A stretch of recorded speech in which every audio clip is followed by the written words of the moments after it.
I think if you have a calling, it's something you cannot ignore. You have to do it or your soul dies. And that's what I found happened to me, that if I wasn't performing or working in theater in some way, my soul was dying.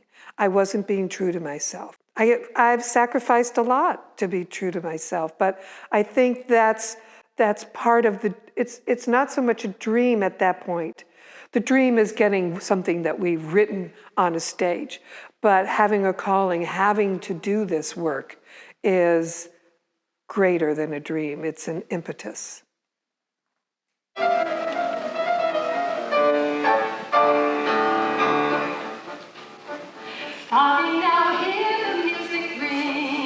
Fabulous Ohs. Do you know about the Fabulous Ohs? Everybody's talking about the Fabulous Ohs. The Fabulous Ohs.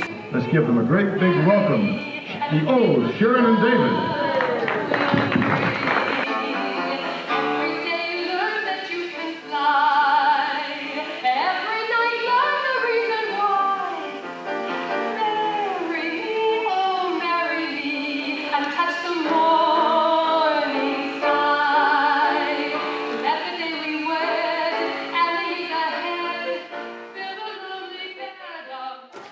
All right, Fabulous Ohs.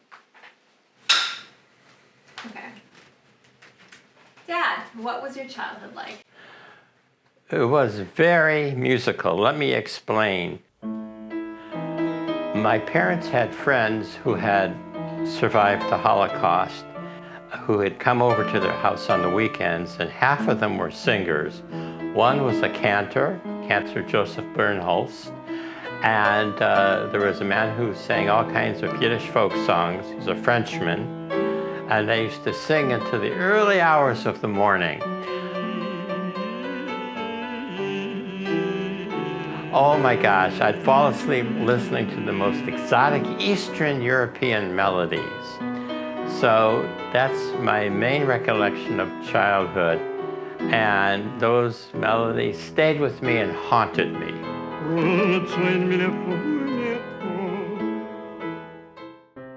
Grew up in Louisville, Kentucky, Anchorage. There were 5 of us, 5 kids, 4 girls, and a boy was the youngest. My mother loved music. Well, this next song, maybe you all would like to sing along with me. I'm sure most of you know the words. It means a lot to me because my mother recorded it. It was never released, but we used to listen to it when I was growing up. The great Embraceable You.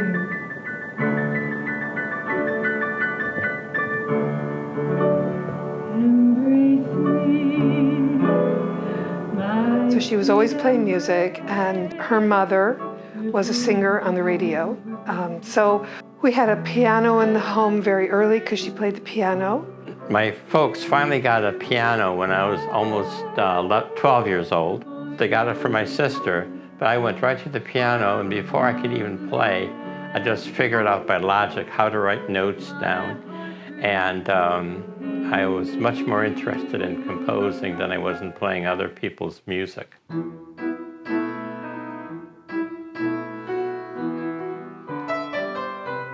In Anchorage, there was a fairly well-known children's theater called Anchorage Children's Theater. So I did my first audition in the 4th grade when I was 9 years old.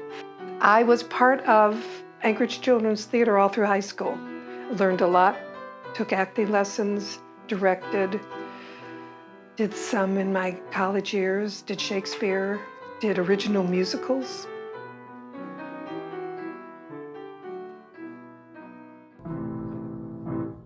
Mr. Kotler, oh boy, he was a tough teacher, but he had a very unique way of teaching. What he did is he taught something called touch, which nobody teaches anymore. I take great pride in the fact that my own teacher is Misha Kotler, who raised a dozen international competition winners, and he traces his lineage back to Beethoven from 5 teachers. But now from Cortot, you went to Vienna. Yeah. And then worked with Emil von Sauer. Emil von Sauer, yeah. Now that's a very interesting line. And you know, ladies and gentlemen, I think at this particular point, it's important to establish that line. Beethoven, Czerny, and then Liszt, and then von Sauer, and then Misha Kotlov.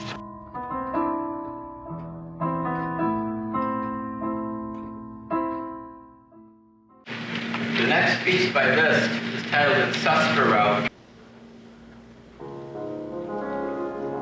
Talk about this team.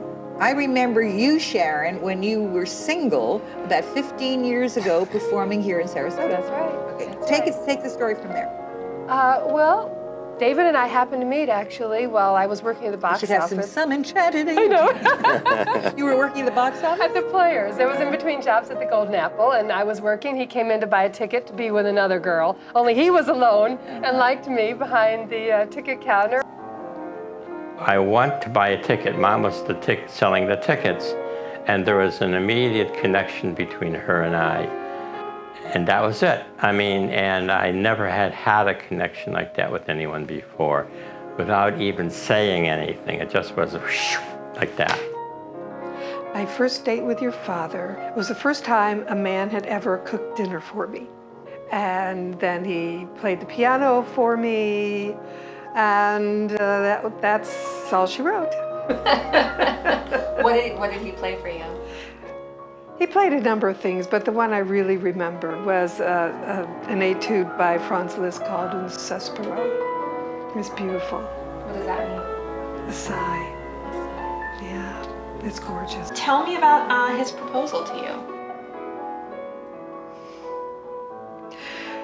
I was away doing a tour of the Merry Widow up in Harrison, Ohio, which is just outside Cincinnati. So we were at a dinner theater up there. I think it was a 6 or 8 week run, I forget. And we'd been dating for a while, for about a month and a half. And he took his vacation and drove all the way up from Sarasota to Harrison, Ohio in one day. I literally jumped in my car and drove 1,000 miles in one day, going at speeds up to 90 or 100 miles an hour, behind like truck caravans that were speeding at the time. You know, I'd stay with 10 or 15 big trucks. I figured the police would get them before they got me. And I made it in one day. We were at a restaurant, it was Rosh Hashanah, and he just kind of popped the question. See, you didn't know that, did you? No, this was up in Harrison? Yeah. And you'd only been dating for a month and a half, you said? It's a Sunset Inn, I think, and it was at sunset. And it was Rosh Hashanah, can you believe this? Yeah, well, he was a fast mover. So you must have been like head over heels for Mom. Right, that's a good way of putting it. That's a good way of putting it. Right.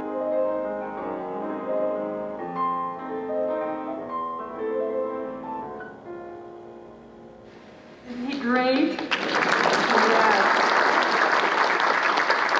I'll tell you a little secret. He probably doesn't want me to tell you, but I'm going to tell you anyway. He gets up at about 4:45 every single morning to practice the piano, and then works a full-time job, just so that he can be here, and he's been working so hard on that piece, just so he can do such good work at the piano. Well, basically, I'm a pianist, and we started out, I was a pianist, and I gave a number of concerts, and Sharon is a very fine actress and singer, and I would give my separate concerts, and she would do her shows like at the Golden Apple or wherever it was that she was performing at Burt Reynolds Dinner Theater. And I says, 1 minute, we can make a lot more money and be much more efficient if we put together good shows and think of our own themes and travel with our shows.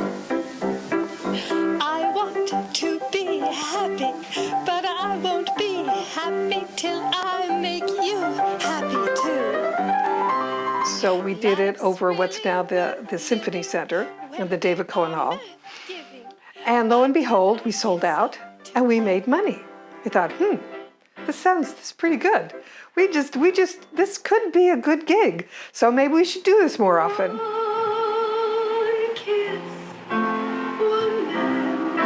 We do music that is stage-worthy.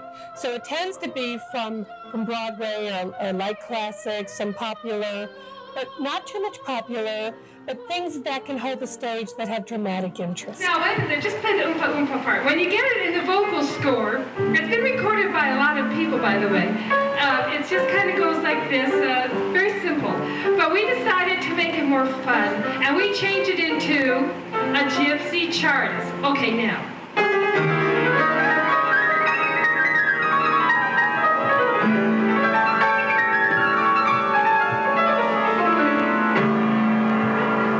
Pretty good, huh? If it takes forever, I will wait for you for 1,000 summers. I will wait for you till you're here beside me, till I'm holding you, till I hear you sigh here in my arms. Sharon has many costume changes.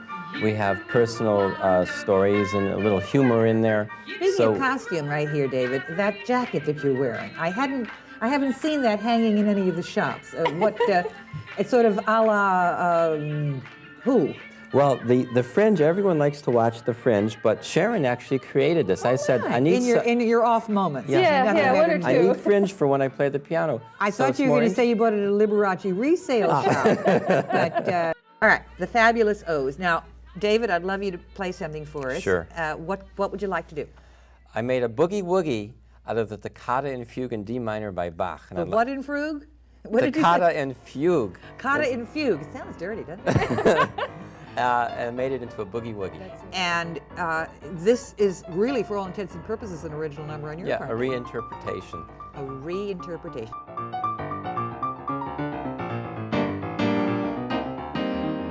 We struggled with what to call ourselves. So finally I thought, Ohrenstein, nobody can spell it, nobody can pronounce it, let's get rid of it. We started calling ourselves the Ohs. And we then moved to Toronto after Daniel was born. Your dad got a really good agent, Attila Glotz.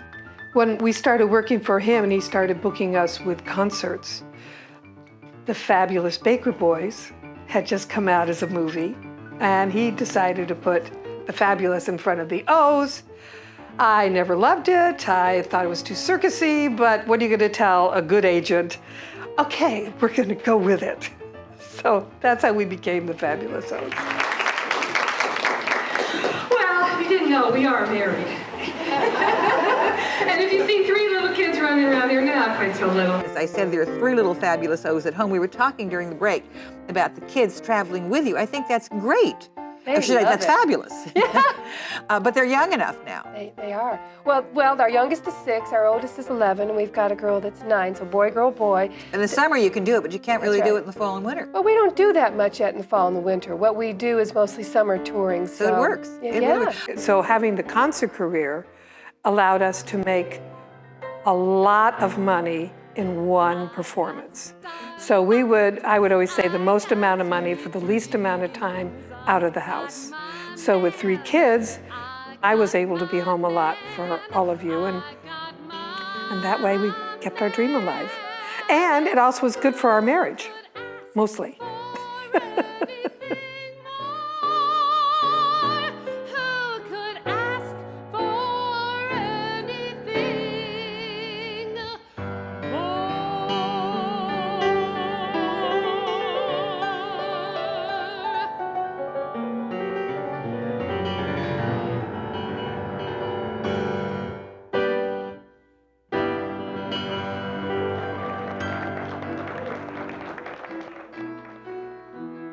Well, before I met your dad, I always wanted to write a musical.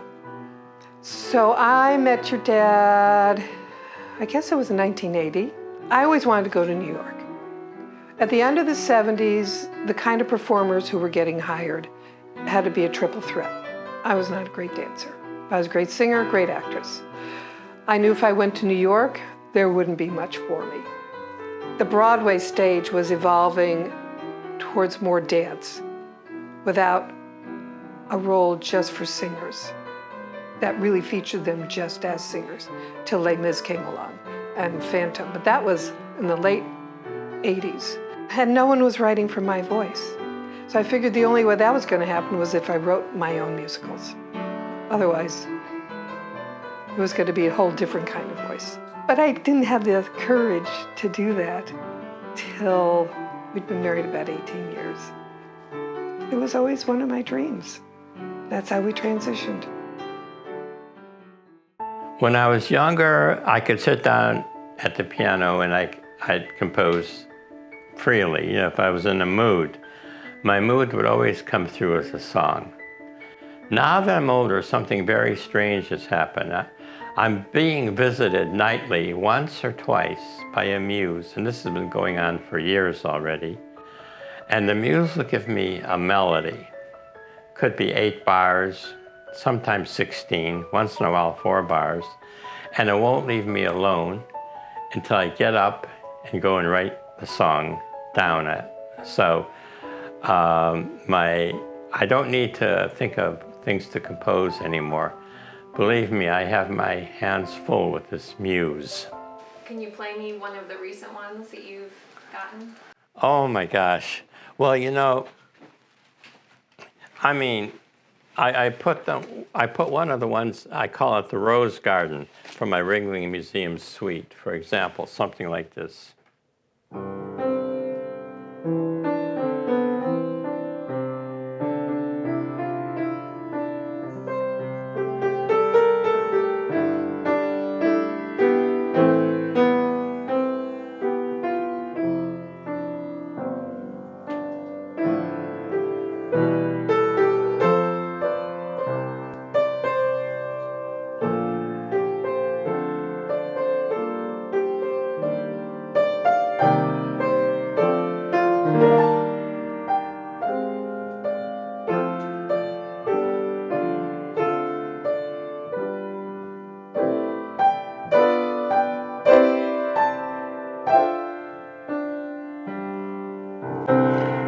Goes on and give you an idea what it is. What inspires our musicals is the fact that when I started writing them, there's very little written for women in leading roles in which the woman is anything more than the romance.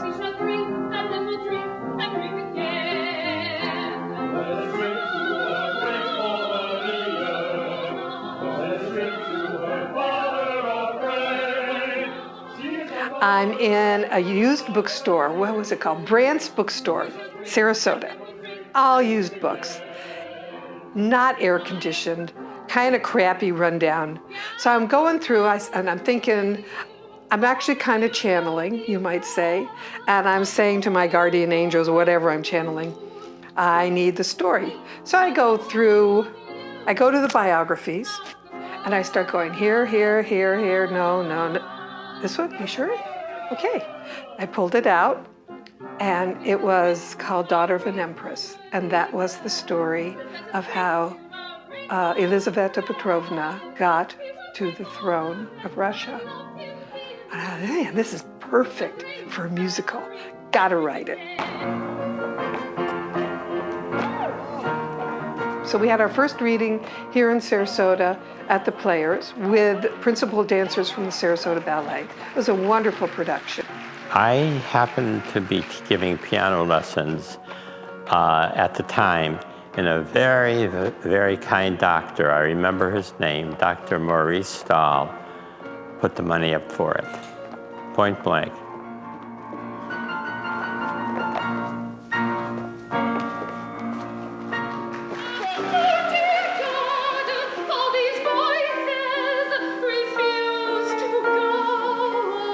So I wanted to create shows in which the leading character, the woman, has more depth, is more three-dimensional, has impact beyond romance.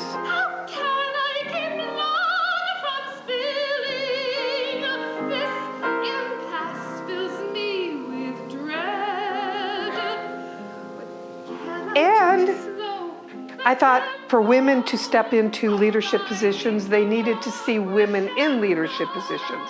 They needed role models. It's not easy because women aren't often trained to be leaders.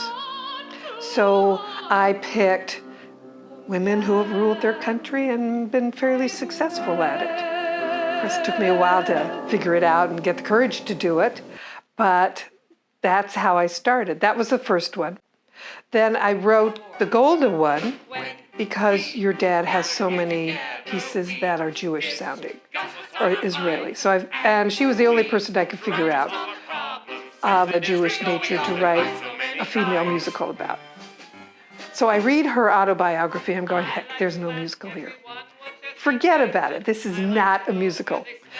It sits for a year, and I go, oh, maybe there is a way to write this. So then I picked it up, I pitched it, and that one got written.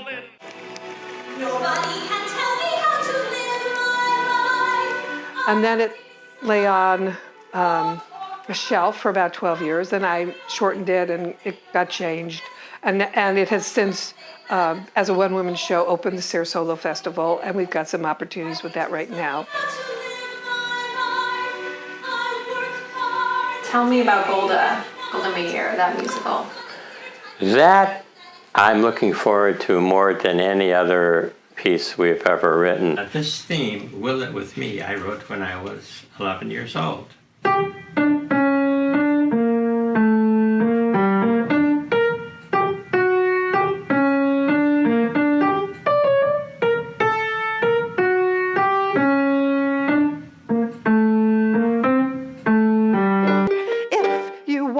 Something bad enough, if that something haunts your every thought, it is not enough to dream and sigh. You must act and you must try. As a tribute, personally, I'm talking about myself, I love it because it's a tribute to my family who survived the Holocaust. The siblings all survived. My aunt survived, my uncle survived, and my father survived. My father survived because this is an incredible story. He was a watchmaker. He knew how to fix watches. And the Nazis did not even make him wear the Jewish star anywhere. They dressed him like he was a communist. And Himmler, who was in charge of the entire Holocaust, of the mass exterminations at Auschwitz, said right in front of my father, if one Jewish person is left alive, I will after this is over, I will personally tip my hat to him. And my father bit his tongue and said nothing because there he was standing right in front of Himmler. I must say afterwards that my father made sure he got every watch wet on the inside so whomever was wearing the watch would have a breakdown with the watch. And he only fixed the watches of flyers. And hopefully every flyer that whose watch he fixed had their watch give out at an important moment. So it's quite colorful. 1 step, 2 steps, then 3 steps. A path appears before your eyes. You think you see where it's going, but you're in for a big surprise. And then my mother ran guns for the Polish underground,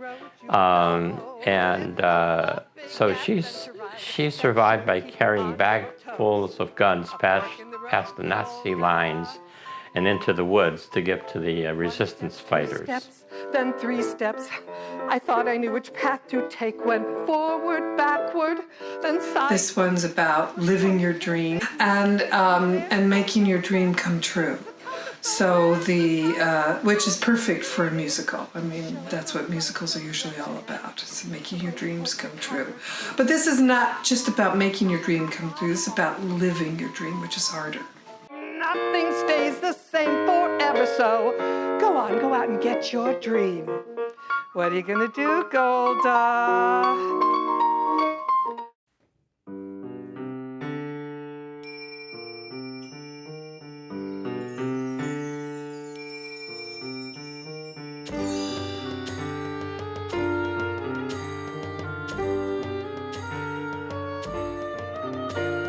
And then your dad brought home a book on Cleopatra. I had no intention of writing anything on Cleopatra. She's been so done.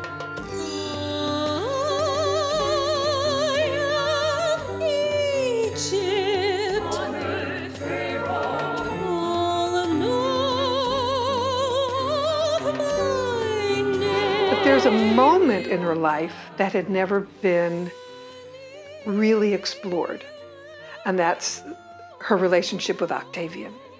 And as soon as I read it, I thought, okay, this one has to be an opera.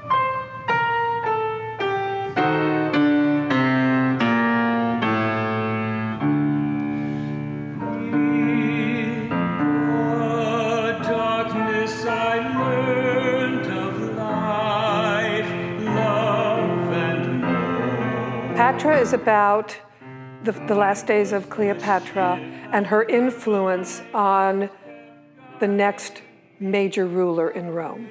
And when he comes to Egypt, he becomes a new man and brings that back to Rome, and that is the beginning of the Golden Age of Rome.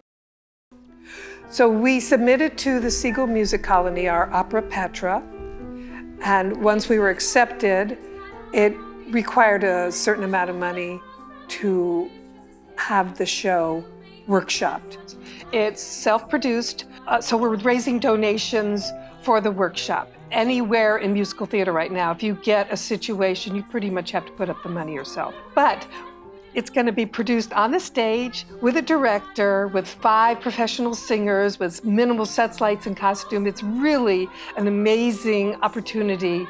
It doesn't sound like it's a great deal, but believe me, if I had to do it myself, it would cost me twice as much here in Sarasota. My dream is that they get a first-class production, either on Broadway, off-Broadway, national tours, that they reach out to the world and that they are money-making machines. What are you feeling? Excitement, crazy, in my stomach, I couldn't eat. How about you? I feel like I've scaled a wall and I don't know what the heck's on the other side of the wall.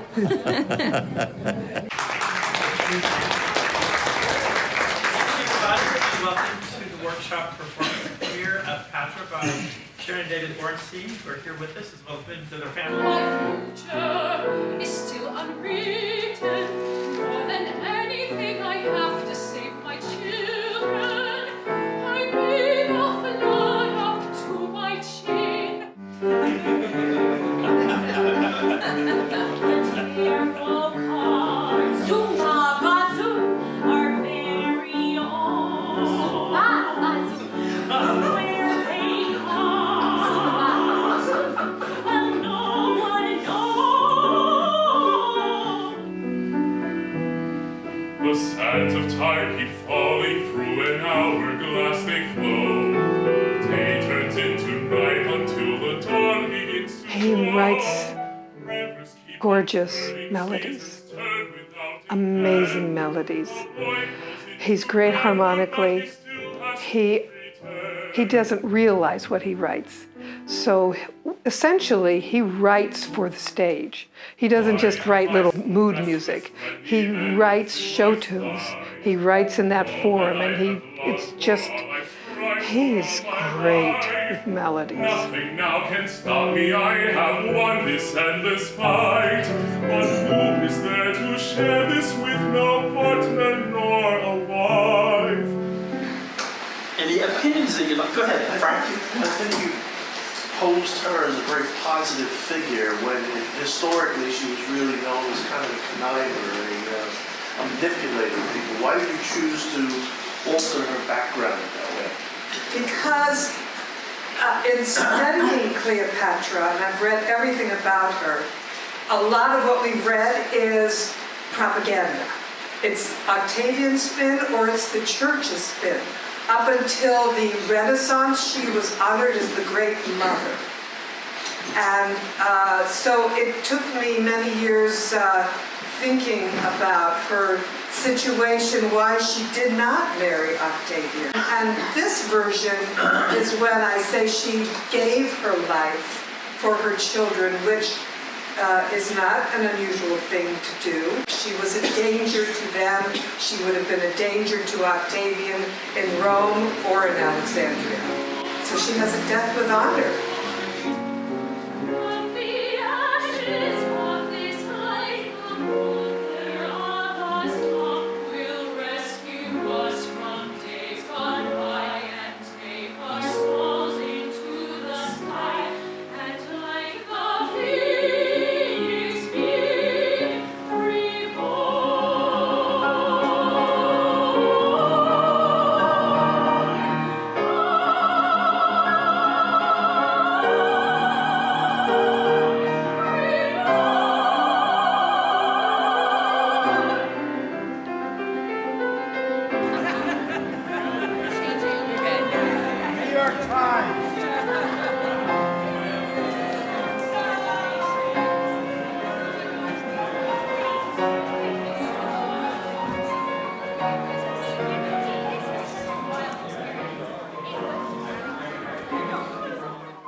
This morning, I have a theme. The muse has chosen to express itself in the key of 5 flats.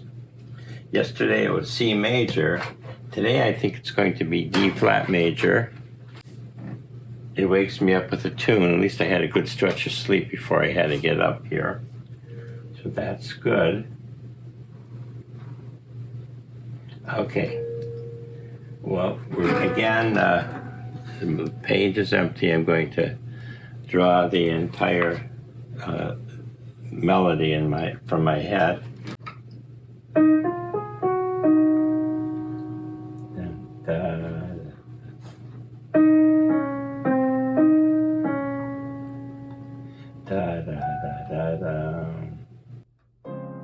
What do you think has been like some of your biggest challenges in being a successful artist? Raising a family as an artist.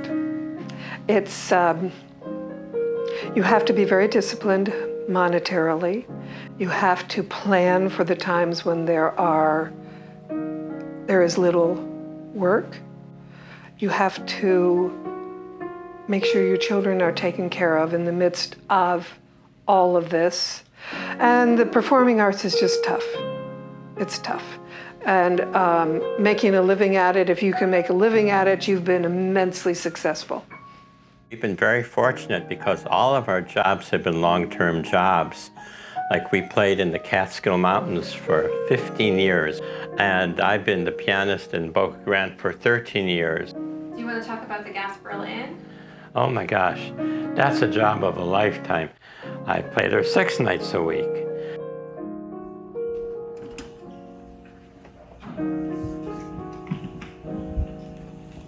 He's making a film.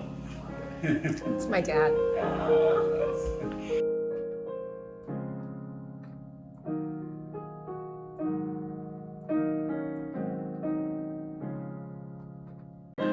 So wherever I am, they like to keep me there because, again, I stress beautiful tone and touch, and that's what people enjoy. That's so nice. Your dad works pretty much essentially from inspiration. So interestingly enough, I have a better ear and a better sense of orchestral sound. Not for everything, but I'm the one that kind of does that. I love orchestrating. Once we got the computer program, then concert band. Then when we did Glory and Honor, which is what they played at the memorial, then I did this. And as you will look, I'll get this down smaller, because I could do it on the computer, I did all of this. How many instruments did you score it for? Well, there were 44 in the orchestra, and I think there's, how many staves are there? I think there's 16 staves. So, and you can see all the sections. Why don't you get your Golda score, David? So if we're working on, you know where your Golda score is? No. Is this it? Well, this is my Golda. This is not the Golda. Is it another room or? He'll find it. I didn't move hardly anything there, David. Okay. Get my glasses. Let me just, mine. This is the Hanukkah Christmas music.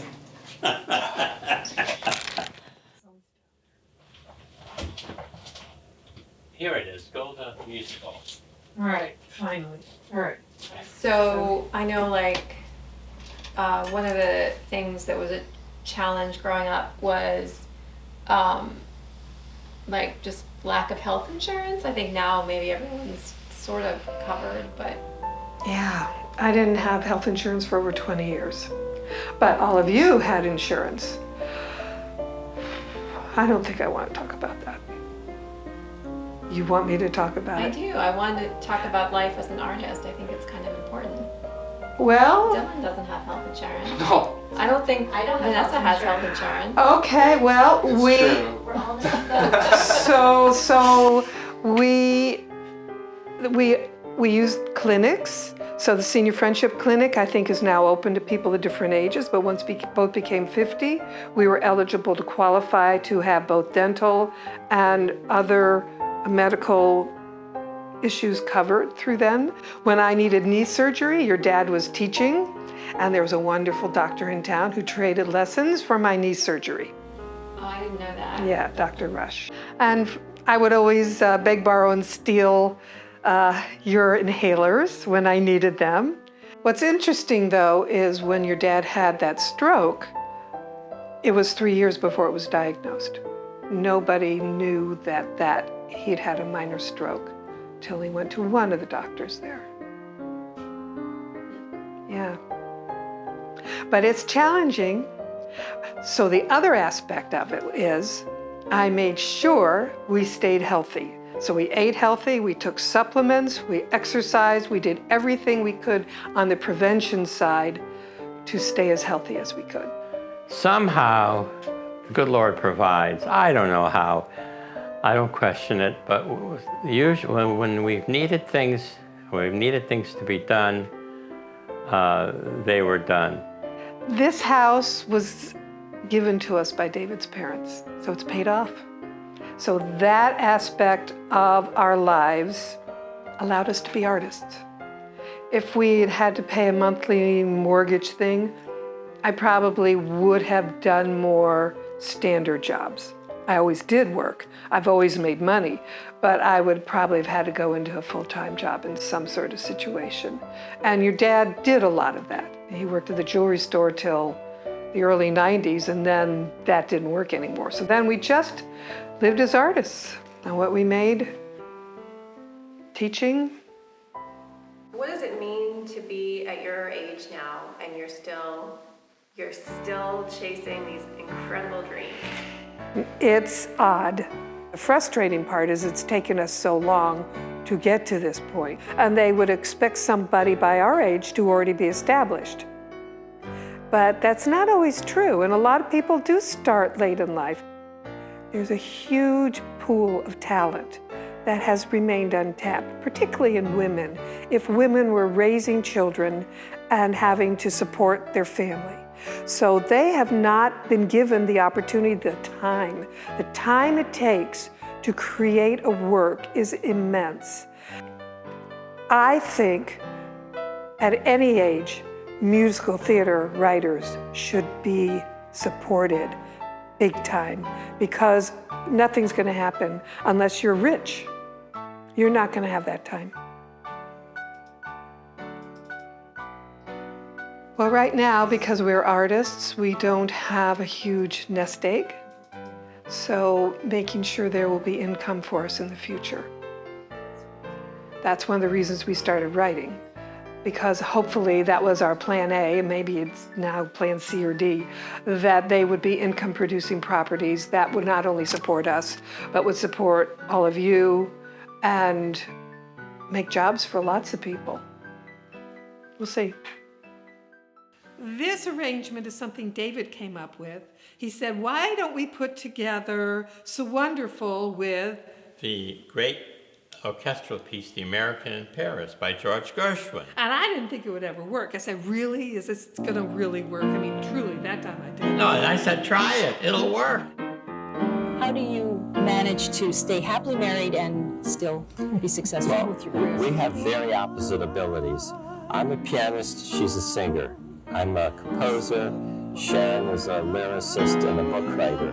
I'm a philosopher, and I think on the abstract level, and she comes from a family of engineers, and she thinks about specifics.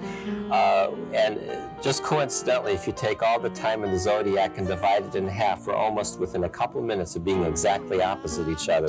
That's how complementary we are. Does that mean she gets stuck with the detail work? And Yes. Yes. Okay, that's kind of a nice way of saying that, huh?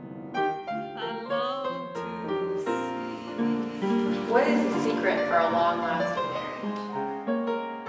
You want to go first? Do you want me to go first? You can go first. Maybe that's the answer. Right, she just answers your question.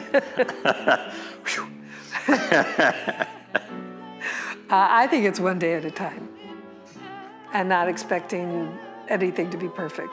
It's not going to be perfect. So one day at a time.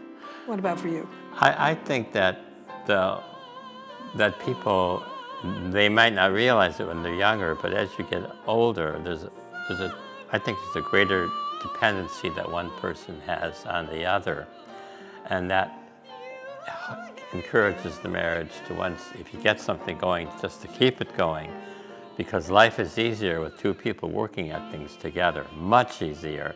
It takes care of itself if you let it.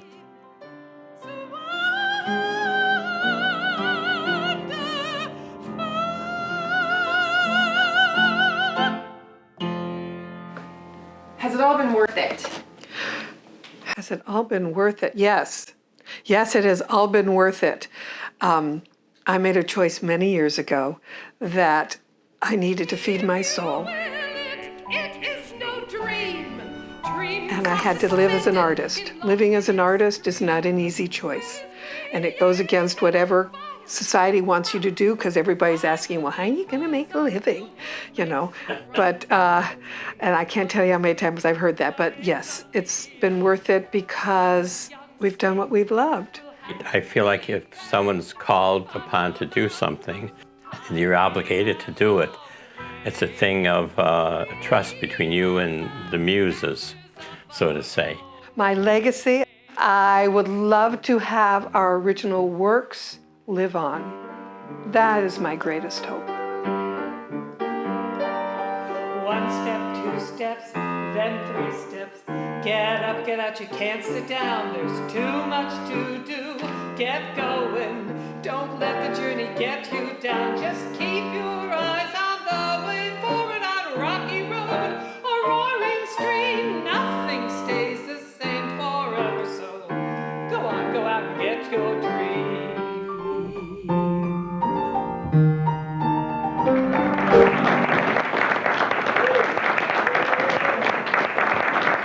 The Ohs, ladies and gentlemen.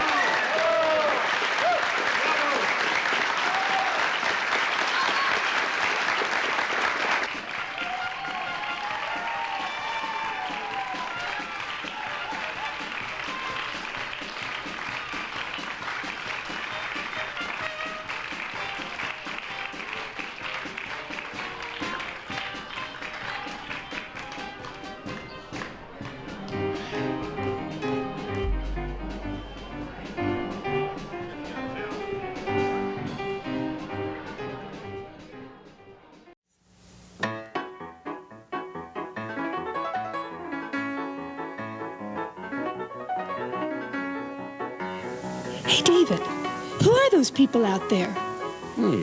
I don't know, Sharon. You think they're asking the same question about us? Probably. Do you think they know our names by now? I think so. They're pretty smart out there. Yeah. Do you think we should tell them we live in sunny Sarasota, Florida? Better not. Why? They might get jealous. Oh, yes. But I do think we should tell them we've played New York, Toronto, Atlanta. Well, sure. And how about Detroit, Pittsburgh, and Louisville? Right. And Columbus and Harrison, Ohio. Where? Harrison? Don't you remember? It's right outside Cincinnati. Oh, yes. That's where we had our premarital honeymoon. That was nice. Yeah, that was. That was. I guess I should tell them that Dom DeLuise called you a great talent. He did? Yes, he sure did. You know, I forgot. And I do think we should tell them you play a mean piano. Well, why tell them when I can show them?